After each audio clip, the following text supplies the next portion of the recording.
ஒரு fast number song மட்டும்தான் ஒரு ஆல்பம் சாங் ஹிட் ஆகும்னு கிடையாது. அழகா மெல்லிய வார்த்தைகளை கொண்டு மனதால வருகக்கூடிய பாடல்கள் கூட ஹிட் ஆகும் அப்படிங்கிறதுக்காக, தன்னோட வார்த்தைகள அழகாக்கி கொடுத்த பாடலாசிரியர் கார்த்திக் மேத்தா அவர்களை உங்கள் முன் சில வார்த்தைகள் பேச அழைக்கிறோம். கவிதா காக்க முதல் நன்றி.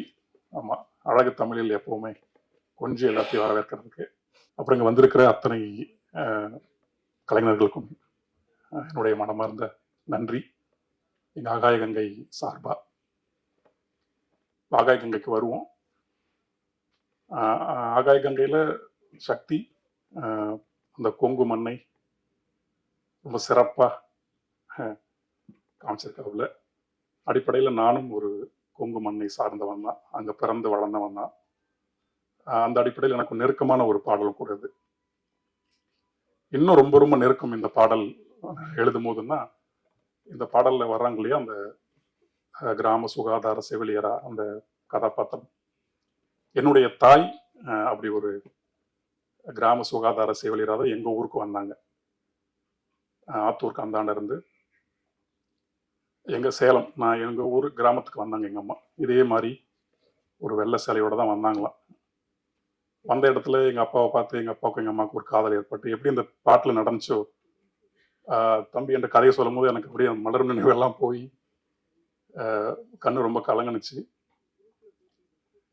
என்னோட தந்தை அப்போ வந்து பிஏ முடிச்சுட்டு இளங்கலை முடிச்சுட்டு வேலை இல்லாமல் ஊர்லேயே ஒரு சின்ன தயார் கடை வச்சு வேலை செஞ்சுட்டு இருந்திருக்காரு. அப்போ அந்த நேரத்தில் எங்கள் அம்மா எங்கள் ஊருக்கு வந்திருக்காங்க. இதே மாதிரி ஒரு வெள்ளை சேலை, ஒரு பாக்ஸ் ஒன்று இருக்கும். அப்போது ஊசி போட்டு தேய்க்கிறதுக்கான ஒரு இது ஒன்று இருக்கும். அதெல்லாம் இப்போ இருக்குமான்னு தெரியல.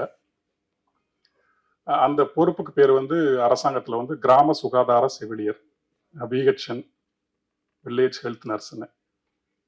அப்படி அங்கே வந்து எங்கள் ஊருக்கு வந்து எங்கள் ஊரில் இருக்கிற அந்த கிராமத்தையே அவங்க தான் பார்த்துப்பாங்க. ஒவ்வொரு வீட்டுக்காக போய் அங்கே யார் யாருக்கு உடம்பு சரியில்லைன்னா ஒவ்வொரு நாளும் பார்த்து அரசுக்கு கொடுக்கணும். அதுதான் அவங்களோட பணி.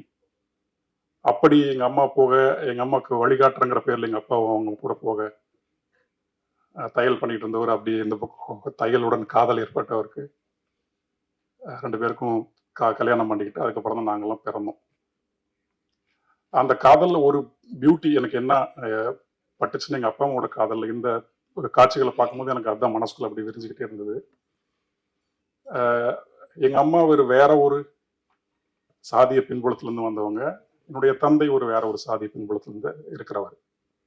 இப்படி இந்த காதல்ங்கிற ஒன்று 2 சாதிகளை ஒன்றா சேர்க்குது. கடும் போராட்டத்துக்காக தான் அவங்க கல்யாணம் பண்ணிக்கிட்டாங்கன்னு வச்சுக்கோங்களேன். இந்த கதாபாத்திரங்களையும் பார்த்தீங்கன்னா அந்த பெண் பேசுகிற தமிழ் இருக்கு இல்லையா, அதை வச்சு நம்ம கண்டுபிடிச்சிக்கலாம் அவங்க வேற ஒரு மாநிலத்தை சேர்ந்தவங்கன்ட்டு.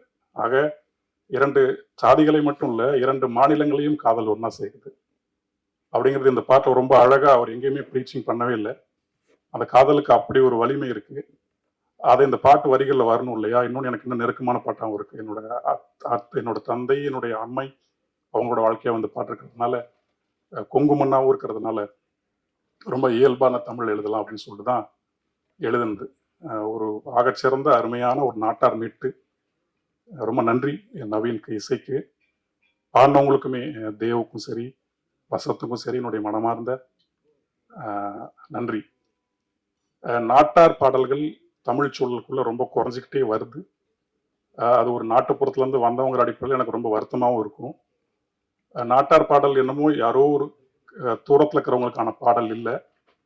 இந்த தமிழ் நிலம் அப்படிங்கிறது அந்த நாட்டுப்புறத்திலிருந்து கிளம்பிய நிலம் தான். அதனால இன்னொன்று, இன்னைக்கு இருக்கக்கூடிய இந்த உலகமயமாக்கல் அதற்கு எதிராக ஒன்றாக, அதற்கு மாற்றான ஒன்றாக நம்ம வந்து நம்முடைய வட்டாரத்தன்மையை தான் மேல் நோக்கி எடுத்துட்டு போகணும் அப்படின்னு நான் நினைக்கிறேன். அந்த வகையில் இந்த பாடல் ஒரு முக்கியமான பாடலை நான் பார்க்குறேன்.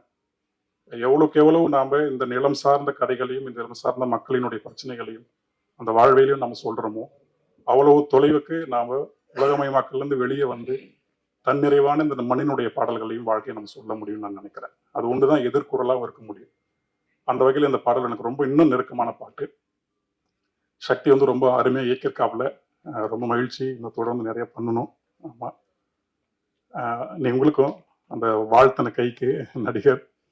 ஆமாம், இதுதான் இப்போதைக்கு சொல்ல தோணுது. அப்புறம் ஹேண்ட் பிக் ரெக்கார்ட்ஸ்க்கு ஒரு ரசிகனா, ஒரு திரைத்துறையில் இறங்கிக்கிட்டே இருக்கிற ஒரு கலைஞனா எனக்கு ஒரு வேண்டுகோள் இருக்கு. இந்த மாதிரியான மண் சார்ந்த நிறைய படைப்புகள் வரணும்னு நான் நினைக்கிறேன். வெஸ்டர்ன் வாழ்க்கையை வெஸ்டர்ன் பார்த்துக்கிட்டோம். ஆமாம், வெஸ்டர்ன் இசையை வெஸ்டர்ன் பார்த்துக்கிட்டோம். அது அங்கே இருக்காங்க அந்த மக்கள். நம்ம மக்களுக்கு இந்த மண்ணினுடைய மரபை நம்ம சொல்லிக் கொடுக்க வேண்டியிருக்கு. இந்த மண்ணினுடைய மரபு இசையை நம்ம மீட்டு தர வேண்டியிருக்கு. இங்கிருந்த மொழியை, அழிஞ்சுக்கிட்டே வர மொழியை நாம மீண்டும் நினைவூட்ட வேண்டியிருக்கு. இங்க இருக்கக்கூடிய நடனம் சாதாரண நடனம் கிடையாது. தமிழ் நிலத்துக்குள்ள அவ்வளோ ஆகச்சிறந்த நடனம் வந்திருக்கு. அந்த நடனத்தில் நம்ம தொலைச்சிட்டோம். அதே மாதிரி தான் இசையும் பண் வச்சு நாம தமிழ் வளர்த்துருக்கோம். இப்படி ஒவ்வொரு கலையுமே ஒரு தொன்று தொட்டு இவ்வளோ நூற்றாண்டா இருந்த ஒரு கலையை நம்ம இந்த கலை மூலமா, சினிமா கலை மூலமா தான் மீண்டும் நினைவூட்ட முடியும். அது ஒண்ணுதான் நாம காலத்துக்கும் வாழ்வதற்கான ஒரு வழியாகவும் இருக்க முடியும் நான் நினைக்கிறேன். அந்த வகையில் இந்த ஆகாய கங்கை பாடல் எழுதுறதுக்கு எனக்கு மிகவும் பெருமை. நம்ம ரீஜனலைஸா மாறுவோம். அப்பதான் நம்ம வேர்ல்டு டோரை போய் தட்ட முடியும். அவங்களுக்கு எதிராக நம்ம நிற்க முடியும். அவங்களுக்கு மேலே நம்ம போக முடியும்னு நினைக்கிறேன். வந்திருந்த அத்தனை பேருக்குமே என்னுடைய மனமார்ந்த நன்றி, வாழ்த்துக்கள். தேங்க்யூ.